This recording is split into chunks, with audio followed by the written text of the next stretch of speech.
For today's video guys, talakayin natin ang tungkol sa iglesia.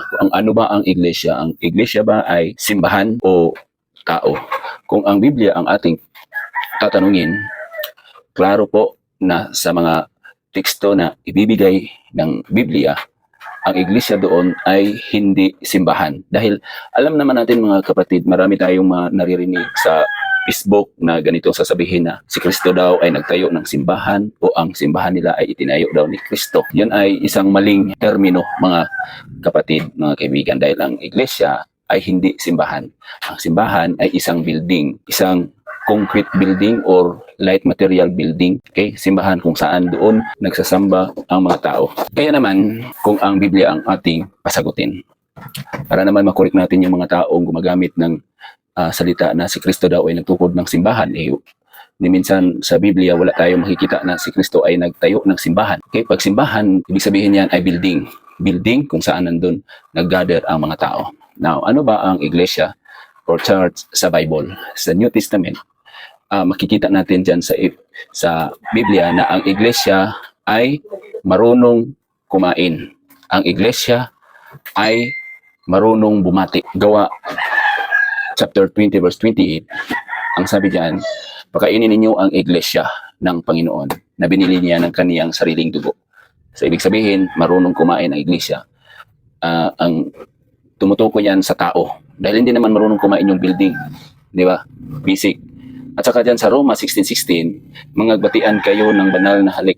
Pinabati kayo ng lahat ng mga iglesia ni Kristo.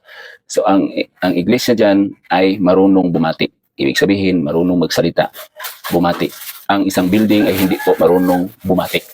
So, yan lang muna ang dalawang context or teksto na maibibigay natin sa inyo bilang patunay na ang iglesia ay hindi simbahan, kung hindi mga tao.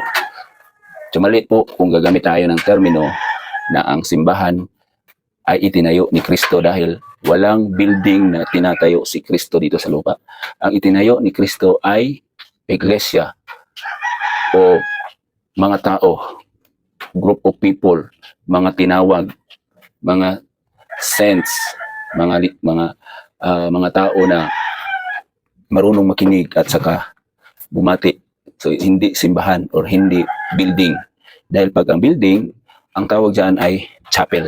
Pag sinabi nating simbahan mga kapatid, ang tawag diyan ay chapel. Okay? Chapel ang tawag diyan. Kasi pag ang term sa Bible na church ay tumutukoy yan sa iglesia na mga tao.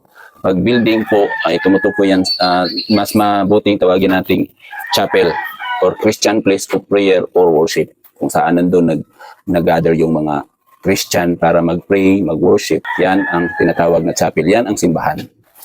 So sana naman makabigay tayo ng kunting kalaman sa inyong lahat para hindi natin gamitin yung si Kristo ay nagtayo ng simbahan. Okay? Hindi yun.